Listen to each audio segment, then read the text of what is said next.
Hello YouTube, Chance Paladin here. Hello YouTube, Chance Paladin here. This is the ITAR review that I'm doing. This is officially part. This is starting with section 1. So this is my second video, but the first one was a preamble, or whatever you want to call it. So this is the new ITAR updates and the review that I'm doing on them. So let's get started. Section 1. Revised definition of defense article. So what does defense article mean? The department proposes to revise the definition of defense article to clarify the scope of definition. Okay. The current text of section 120.6 of ITAR is made into a new paragraph into which software is added to the list of things. The list of things, that are a defense article because software is being removed from the definition of technical data. This is not a substantive change.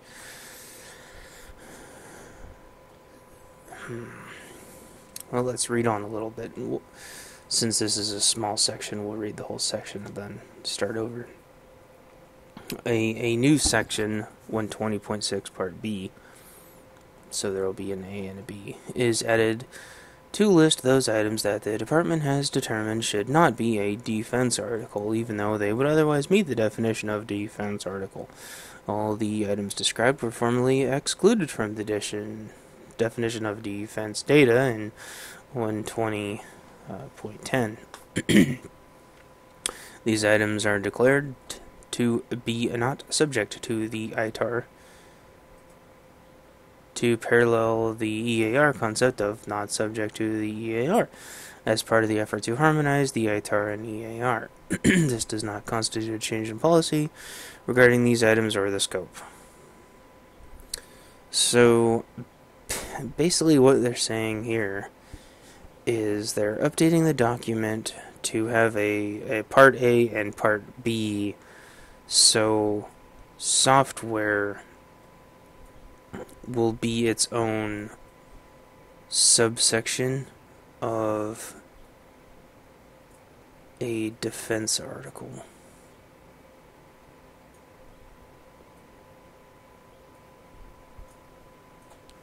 So I can see why people would get confused about this, because it says they should not be a defense article, but they would meet the definition of a defense article. The reason why they would do this is because, again, like I said in the prior video, and if you want the introduction to this, make sure you go check out my last video. They want these documents to be scalable and non-specific, because they don't want to over-regulate, as I've seen so many YouTubers over the last 24 hours point out. The government already can't handle what it's got on its plate, and it knows that. So the last thing it wants to do is accidentally include something that it knows is way too big. So there are defense articles, and they understand that software would be a defense article, but that they're not going to include it. So it's an exclusion, if that makes sense. And that's why it says all the items described formerly excluded. So they're not subject to ITAR, even though logic would dictate that they should be, solely because they're choosing to exclude them. It's usually because it doesn't make common sense. So all of these regulations, or not regulations, I'm sorry, standards, are really common sense standards. So so that is why they would do that. One sec. Yeah, so here's the current 120.6 defense article. Defense article means any item or technical data decided in 121.1 of the subchapter of the policy described in 123 is applicable to designations of additional items. This term includes technical data recorded or stored in any physical form, models, mockups, or other items that reveal technical data directly relating to items designated. This also includes forgings, castings, and other unfinished products. Oh, okay. I wasn't even thinking of prototypes, but this is basically prototypes and other tools like check fixtures, things that you can use to recreate a product. see, and here's the thing. This is when you would start to get into 3D printers. And this is why people have been mentioning the 3D printer thing so much. Because 3D printers don't really have forgings or castings. Technically only the material would be the unfinished product. And that's why you can have like unfunctioning, incomplete AR lowers which haven't yet reached the stage of manufacturing where they're clearly identifiable. Okay. But not marketing information. So, going back on what a YouTuber said, they wouldn't be able to, if their concern was that they wouldn't be able to talk about selling points to a firearm, as it's currently written, you should still, if you think about gosh, darn it, so much, my brain's like overloading. Non-secret information, declassified information, like marketing materials. Thinking of the first Iron Man movie for some reason. There's marketing materials that everybody knows, and then there's the actual inner workings, which very, very, very few would know. So, marketing information, okay.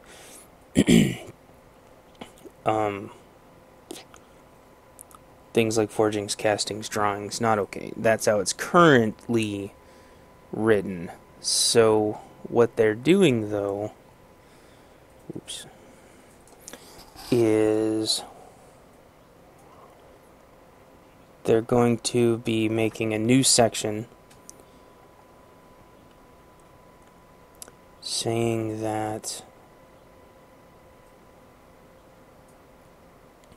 software is going to be an excluded... No, it's not going to be technical data anymore. Which makes sense, because software is not technical data. Technical data is technical data. Software is like a vessel, capsule, umbrella, some kind of storage. Or there needs to be controls in place in software, but software in itself only reads data and creates it. It doesn't actually store it. So that makes sense. So far, not seeing anything really scary. Although, we do have the makings of some changes here, even though it says this isn't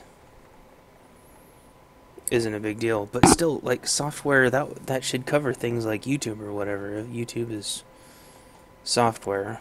However, I guess the video files would still be data. Not, yeah. So, interesting. Okay. So, moving on to section 2, because it's not really getting into the meat of it yet. So, revised definition of technical data. The department proposes to review the definition of technical data in ITAR 120.10. Okay, so 120.10. Technical data. Technical data means, for the purpose of the subchapter, information other than software. Okay, yep. So data is the data, which is required for the design, development, production, manufacture, assembly, operation, repair, testing, maintenance, or modification of defense articles. This includes information in the form of blueprints, drawings, photographs. Yeah. So I could definitely see how the 3D printing stuff would be impacted if this were to be updated.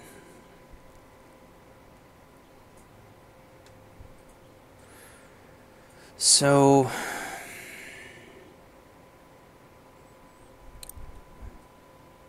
but this is how it's written currently, which I don't see an issue with it, because this is still implying, again, actual, real blueprints of controlled materials. Like, you wouldn't want everybody having the technical blueprints of your new stealth interdictor cruiser, battleship or something. I'm thinking of like those stealth boats. Sorry. But then a bunch of other stuff came into my head. But yeah, like the new stealth boat that's being worked on, or new anti-radar, anti-sonar. It's supposed to cover things like that. It's not for anything else. That the way it's currently written, but we'll see. The department proposes to update and clarify the scope of information that may be captured within the definition.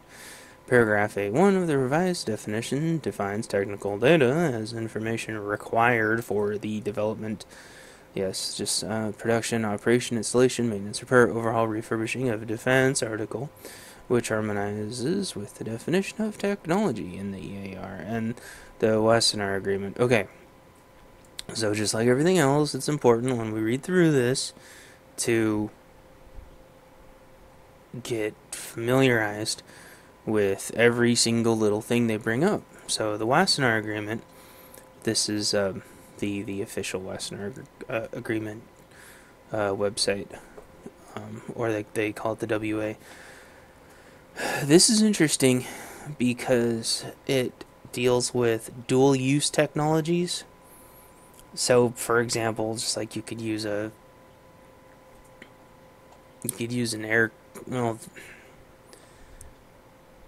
like a military helicopter. You can use a military helicopter as a civilian helicopter if you wanted to, or you can use MRAPs to just drive people around normally. Things like that, or they use the Navy uses their ships all the time in peacetime for things like water purification, since those ships can purify water so fast for drinking water, and when countries have been hit really bad, like by hurricanes, and there's no clean drinking water. So there's all kinds of dual use goods, but the point of this is to make sure that, and I'll go to the overview in case you want to read it over as I'm talking, is basically to make sure that as the United States is exporting any of its military stuff for a non-military use, aka dual use, so we're not exporting it under any of our military agreements with anybody, like when we give Israel stuff or whatever. If it's for non-military use, that we make sure, and this is a lot more on the EAR side, remember, not the ITAR side, but they work hand in hand. It's to make sure that we don't accidentally topple some regime somewhere because we gave them a bunch of dual use stuff for non-military, then they promptly use it for military. But what does that remind you of? That has happened a ton of times recently where our military ordnance keeps ending up in the wrong hands. And they can't find this stuff once it's gone. So EAR is probably concerned about that, so I could see why they would want to upgrade or at least clarify that, hey, for the dual use stuff, we're still gonna watch that. That's not our problem. It's whoever's exporting this stuff for actual military use and then flubbing it, like the whole Fast and Furious thing. And there's so many others where they export the guns to the cartels and then they just immediately get used on our own people, which is horrible. So I could see why they would chime in on this section. So anyway, that is the Wassenaar arrangement, which is actually really good. It just, unfortunately, again, it only follows people that are already following the rules. It doesn't, yeah, it can't fix all of the other issues. It's just to make sure that we don't accidentally give, dual use stuff to people who could flip the balance of power in their country over it, like proxy wars, or even completely accidental stuff, like things like water filters. It's not stuff like that. It's I'm struggling to think of anything, but I guess if we gave them like a bunch of night vision stuff, maybe. I don't know. Trying to think of dual use. Anyway, that's alright. So, again, I'm not a military guy. I'm a standards guy. So let's move on. Enough time spent on that. EAR and the Wassenaar arrangement.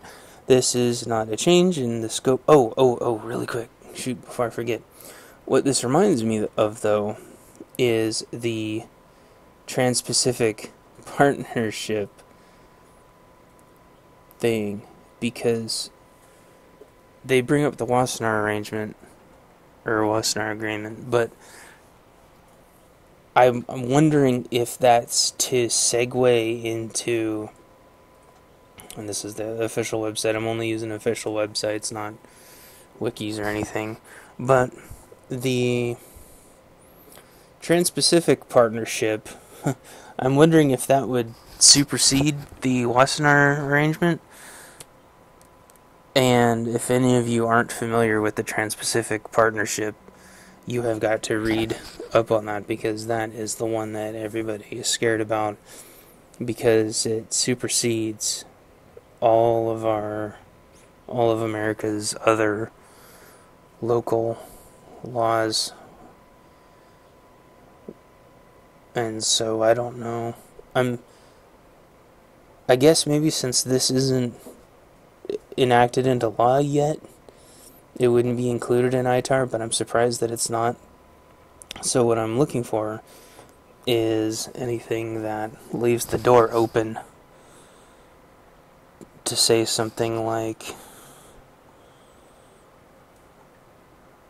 other agreements. Harmonize the definition of technology. It's not a change in the scope of definition. Additional words describing activities that were in the prior definition are included in parentheticals to assist exporters. And now, up until now, I've been talking about the United States exporting, but when I read this reminds me more of actually importing, but exporting also, because I know one of the biggest problems we used to have is if you think people in America don't understand this stuff, think about all of the other countries who have English as a second language or third language. You think this stuff doesn't make sense to us. You can't imagine what these people go through. And so I used to help them too, and then they used to help me, with with theirs, because remember, they all have all their own versions of these laws too, and it's extremely complex, and nobody understands it. So it looks like what they're trying to do is harmonize this in a way to where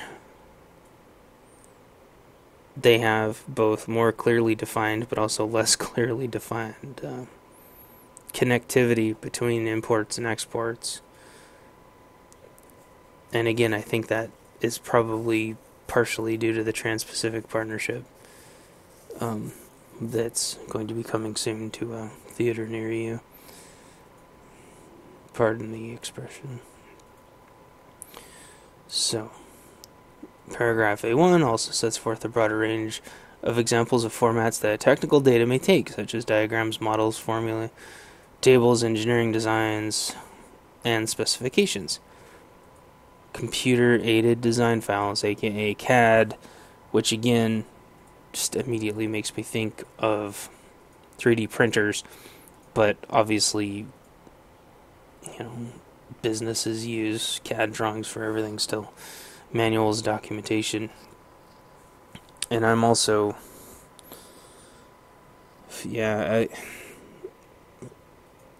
it's not too far of a stretch of the imagination, especially when MilSpec comes into play, where the manuals slash documentation have tons of sensitive material in them. So that's where manuals and documentation, documentation is a very, very wide range. That's basically anything written down. It's not even saying published anymore. It's just saying documentation. So I wonder if that, electronic media. So I'm guessing that's going to mean email. In fact, that definitely means email. Also,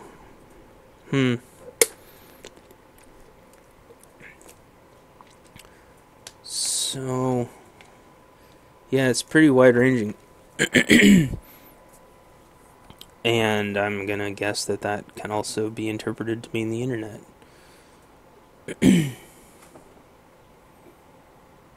But still, the intent of this is a focused system or a location. So the intent isn't to capture and control all electronic media.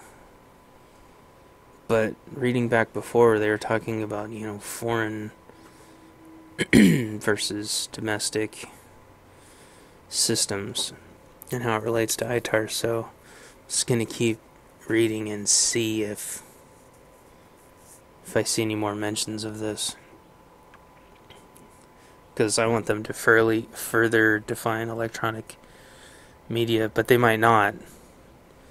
But that's very wide-ranging if they say that. So, additionally, the revised definition includes certain conforming changes intended to reflect the revised and newly added defined terms proposed elsewhere in the rule.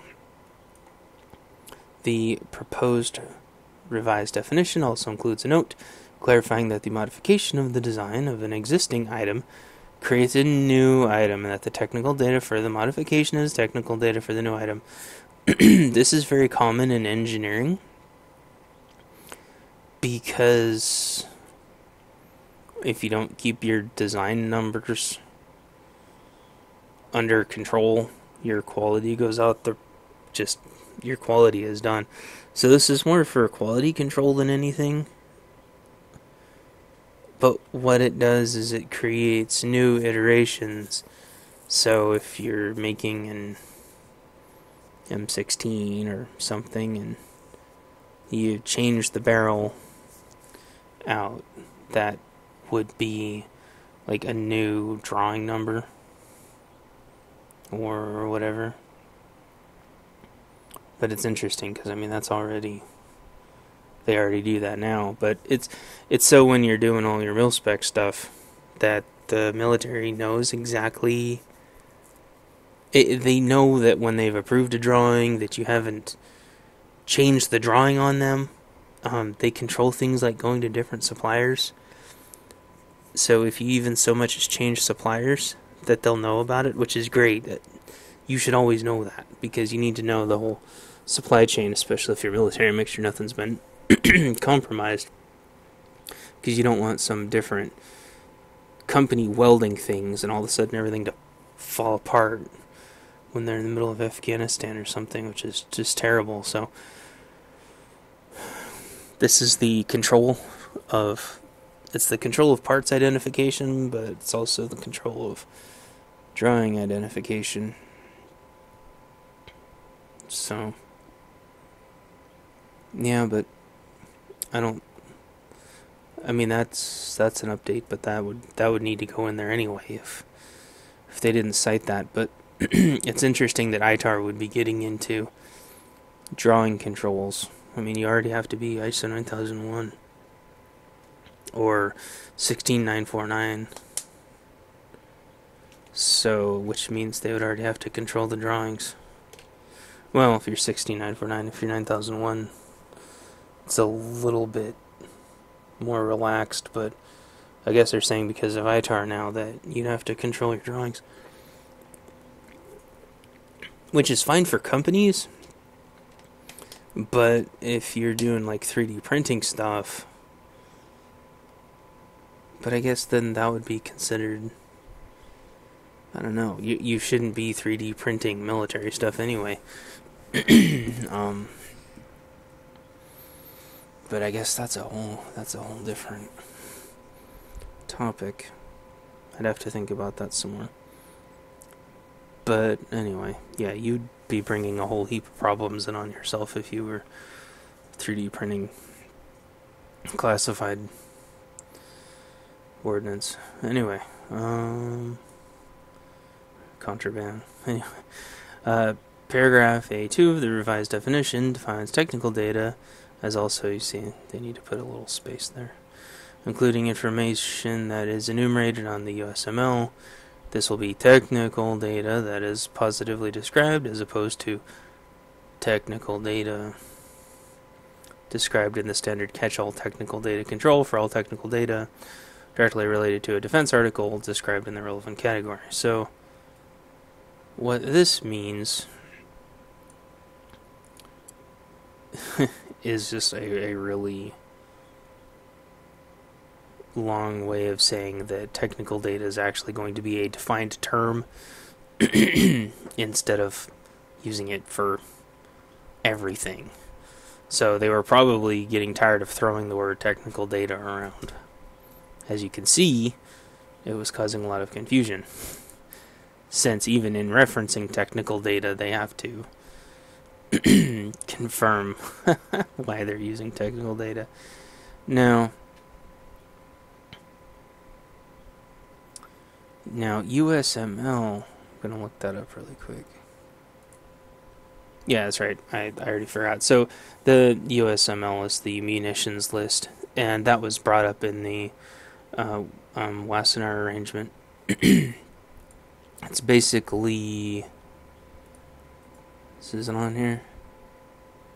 Yeah, the munitions list. So you can see how this is all tying together. Yay! So munitions list contains 22 min entries on items designed for military use, including certain items within the categories, but not limited to small arms and light weapons, tanks and other military vehicles, combat vessels, surface or underwater, armored protective equipment, aircraft, unmanned, and airborne. So I guess this would definitely take care of all of the new drone issues also, because obviously you have tons of dual use drones now, and as you know, none of that stuff is being addressed. Like, if there's a drone on your property, can you shoot it down? A lot of people, even in the government, are now saying, you know, what are the options for dealing with drones? Even the Secret Service looks at a drone and they're like, crap, what should we do? or gyrocopters. So anyway, that's where the munitions list comes in handy. And even though the dual use goods and technologies are over here, I still am not 100% sure. Maybe because this is like outside of my experience. For most of this, I guess like an engine could go in a civilian truck or a military truck, maybe things like that. If it was really heavy duty engines, maybe, or like onboard computers, electronics, maybe like encryption. Maybe that's why people were bringing up encryption, because you could have military grade. I hate saying military grade, ugh. But anyway, their encryption systems, if the civilian population was able to use the military's encryptions and stuff. I know there's a lot of concerns with that, so anyway, I digress. So that's the munitions list, which is why we look up everything, don't we? Yes, we do. This will be technical. Oh yeah, now technical data disaster since the department intends to enumerate certain controlled technical data as it continues to move the munitions list towards a more positive control list. So, a more positive control list.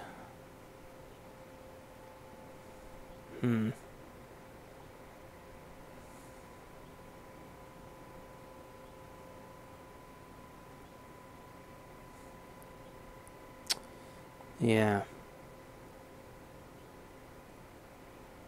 I guess I'd have to see what the new list is going to be. Are they gonna...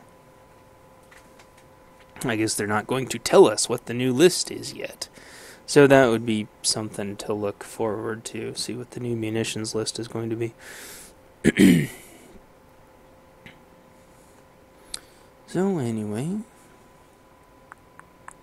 paragraph 3 of the revised definition defines technical data as also including classified information that is for the development, production, operation, installation, maintenance, repair, overhaul, refurbishing of a defense article or a 600 series item subject to the ITAR. 600 series.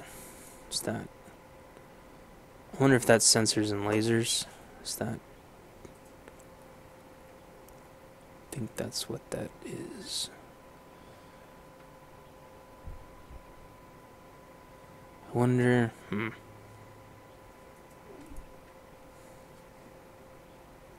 No. They actually don't... They don't call this out. Series 600. Yeah, so I spent quite a while looking and can't find anything related to a 600 series. So I am confused about that. It's not in ITAR. There's a 600 series in the FDA, and it talks about the alcohol and tobacco. But this is what confuses me.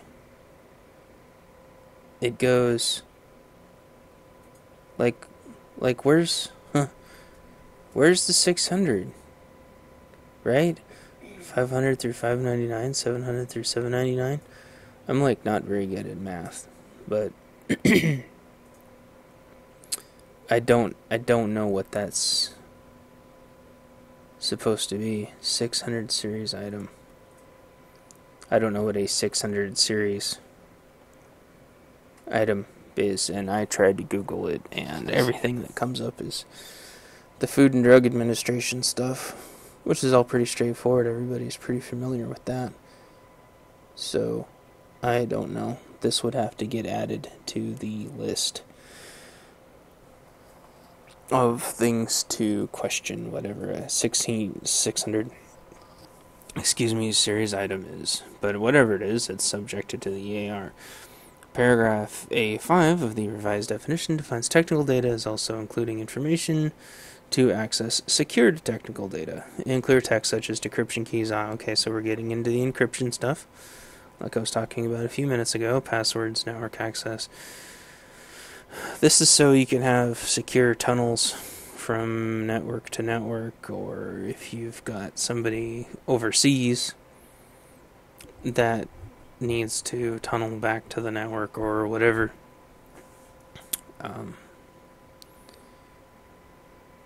So technical data is going to include,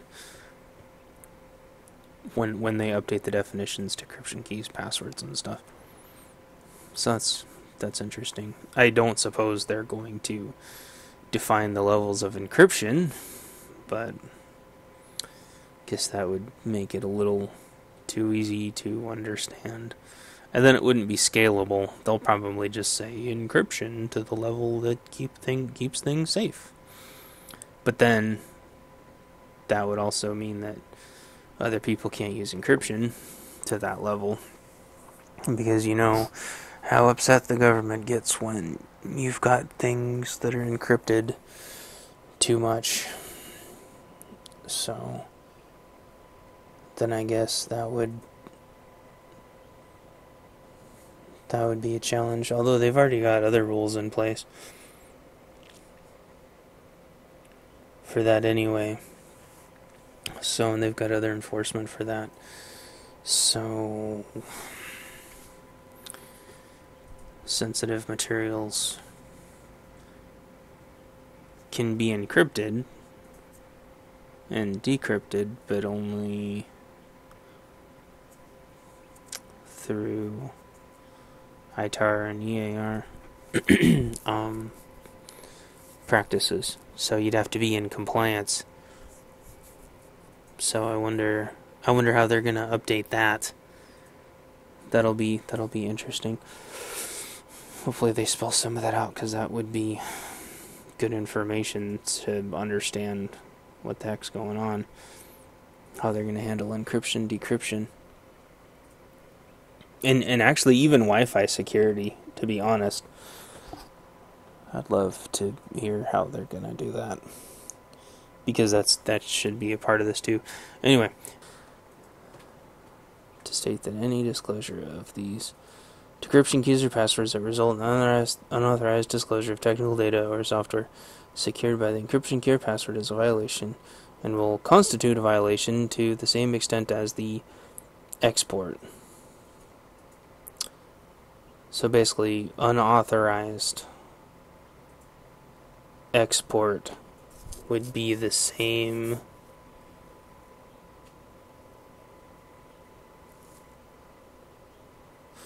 releasing encryption codes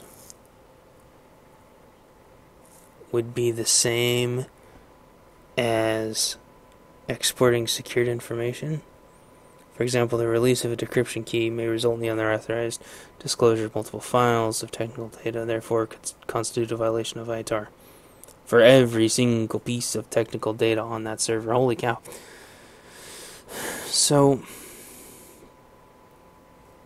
basically they're saying if you disclose a decryption key,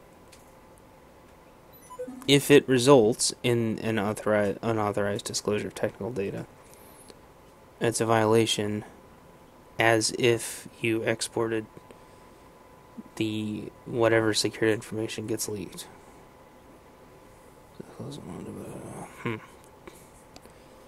Okay.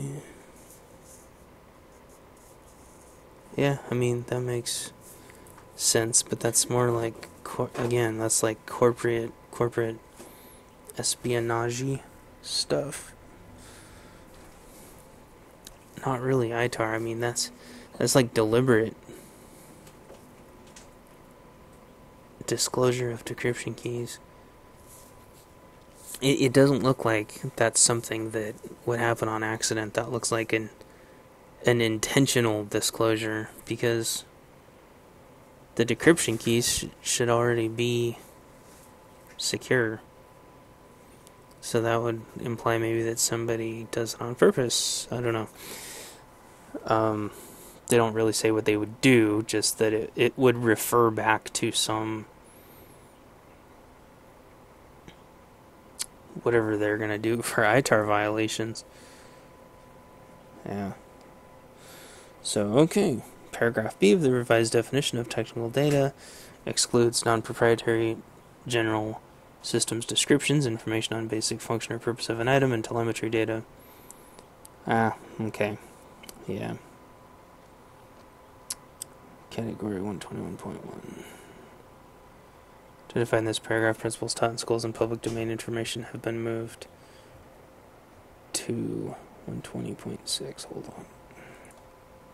Okay, so here is the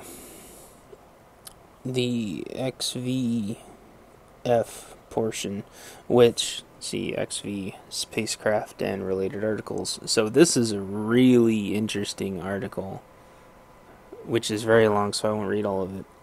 But the part that it references is...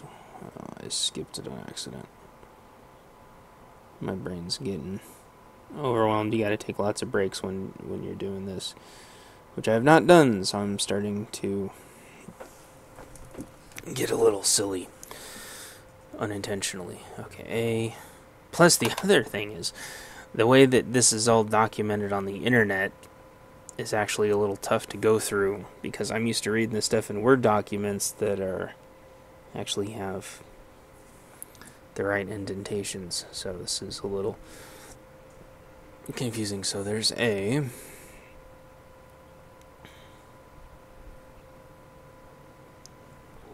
was on it a minute ago.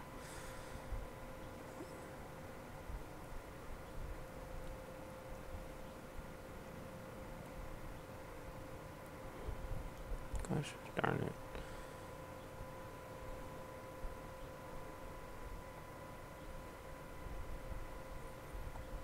Oh, I'm sorry, everybody. Okay, sorry about that. Here is XV section F. I don't want to scroll up and show you again and then get lost again, because it's a mess. But technical data and defense systems directly related to defense articles. Defense services, including the furnishing of assistance, including training of the integration of a satellite or spacecraft to a launch vehicle, including both the planning and on-site support, regardless of jurisdiction, ownership, etc., etc. Basically, getting something into space.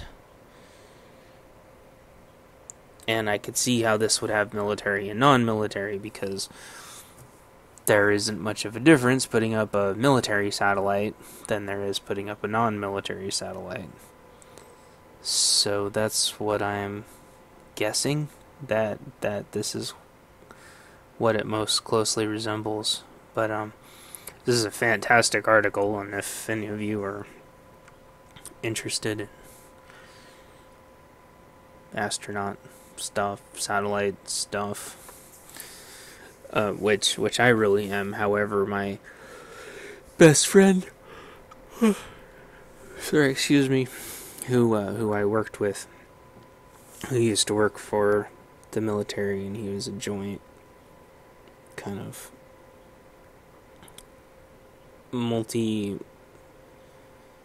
part of a joint team of all the military branches, and he would work on really cool stuff like this. And he was also an astronomer, like a what'd you call him, junior astronomer, or like a little more than casual, but not quite like the absolute top of the line stuff. We used to talk about this all the time, so I would suggest, if you're interested in that you come check this out because it talks about all the military and non-military trajectory stuff. And the reason why that's important is if you come back here, you would see that they're saying that the revised definition of technical data excludes non-proprietary general system descriptions. Basically anything that's public domain, like already, so I assume like already getting satellites into space. I mean, people know how to launch. There's got to be so many people that know how to launch rockets into the air and get stuff into orbit that it's probably not national security anymore. However, then the issue becomes how many people are actually allowed to launch things into orbit, and I still don't completely understand that, and I'm not sure if very many people do, so that's like a different topic for a different day, that from somebody that knows a lot more about it than I do. But that's what that section means. And then ITAR 120.6b, if you remember, that'll be the new section here for 120.6 defense article. It doesn't exist yet, but it will exist. They're saying that when there will be all the new definitions of technical data, one of them will be the trajectory information. It looks like just general non things that they're going to exclude, so people can still talk about them, I guess. So people can still talk about launching stuff into orbit without it being a national security concern. But again, circling back to one of the first things I said in my first video, they should be defining this stuff and then let us talk about it, so we can talk about the definitions. That's how document reviews work. You don't propose that this is what everybody's been complaining about. You don't have people agree to a document before they've been able to read it and review it. You don't say, oh, well, after it's locked down and published, then you can read it. No. It's not how it works. You do, you work on the document with them, and they help you, and you help them, and you get it all written, and then they get to review it.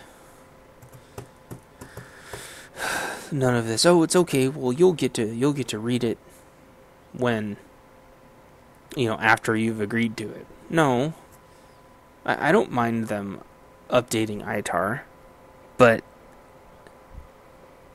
we need to see what the definitions are going to be, and especially the exemptions, because talking about public domain,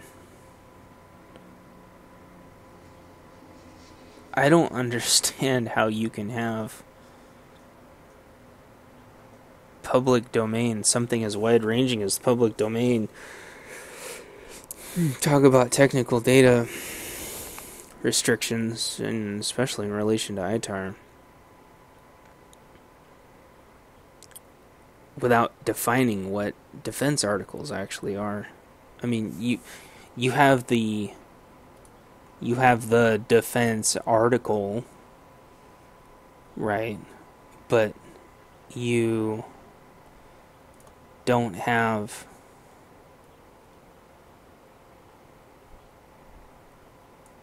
that is the, hold on, there. But in terms of a defense article, even if they have a section B of exempt items, this is huge, because when they say includes technical data recorded, stored, that makes sense, but they're not saying what significant military equipment means. They're not saying what's going to be restricted or exempt. And this is the current ITAR again. It's always just been with the understanding that it's actual military contracted goods and services. It was never meant for civilian versions of firearms and things. But I can definitely see why people would be concerned about this. I mean, and this isn't like patent trolling, but it definitely looks like, well, I don't know. I could see if somebody released like at the M16 3D printing drawings. That's, I don't know. But that would be violating other laws, because you'd be making a fully automatic weapon without all of the hoops and other things that you've got to jump through. So this is still only reading as if trading military secrets around. So I haven't seen anything yet that says everybody's freedom of speech is going to get shut down. However, if they classify a defense article and technical data as any sort of gun related anything, then it would be able, you could immediately just drag and drop it right in here and make the whole entire internet ITAR. I don't see anything so far that would stop that from happening. And also, basically, you can't, it wouldn't make 3D printers illegal. It would make having the drawings or sending or receiving the drawings illegal, though. And so, So I haven't seen any smoking gun yet that says that this is the end of the world, but I think my question still is in my mind as I read through this. My question is, why do this when the current, as far as I know, and working with ITAR ever since the company that I worked with got their military contracts and started doing ITAR, which ITAR was a good system. We implemented it just fine. It took some work, but honestly, like 90% of the work was on the software side, just to make sure that you restricted access on the software side, because physical access is easy. You just make sure you're restricting your access, make sure everyone's a U.S. citizen, etc., etc. And you can deal with ITAR just fine with a couple of easy, well, I say easy, but it's just common sense practices. And as long as everyone's following the rules, then you have good perimeter security, so you can challenge people's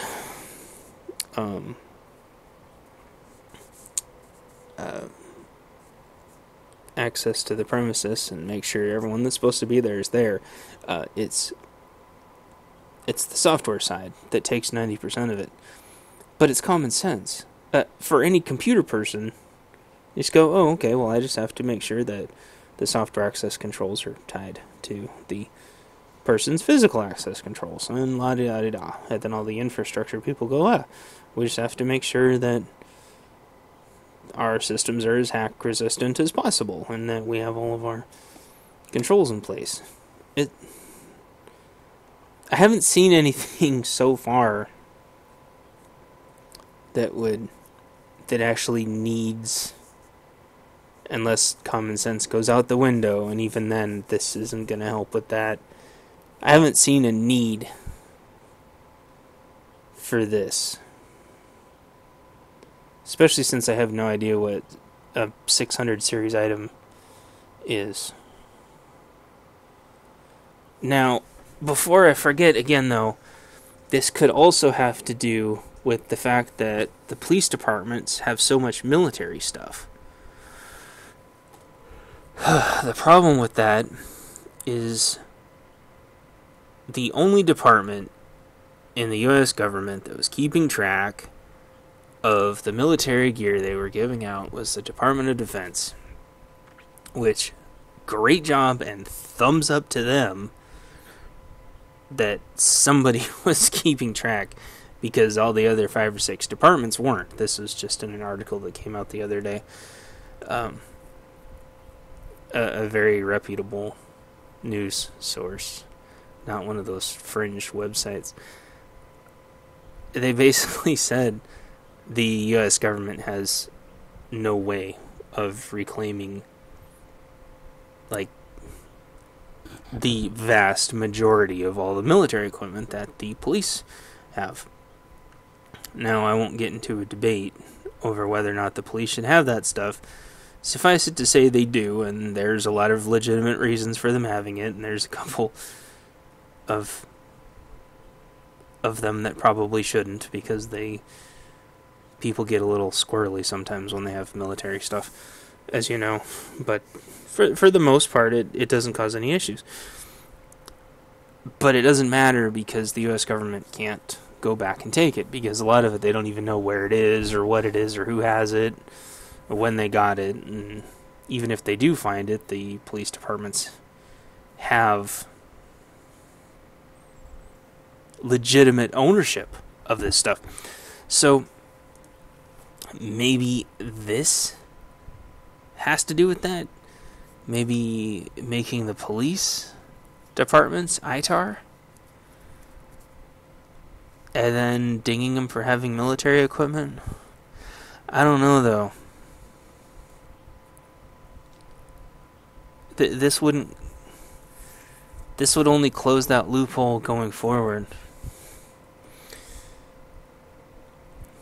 So anyway, I'm going to cut this video, and I was able to get through 2 sections, and some of this I think is going to go faster, but I definitely want to take my time and do this right. So thanks for watching, you guys and gals, and like, subscribe, and tell your friends, and look forward to the next part soon. Soon as in today. I'm not going to be able to finish this whole thing today. This thing is massive. But I'm going to do my best. And thanks for watching, you guys. And leave me any questions down below, and I'll do my best. And talk to you guys later. Bye.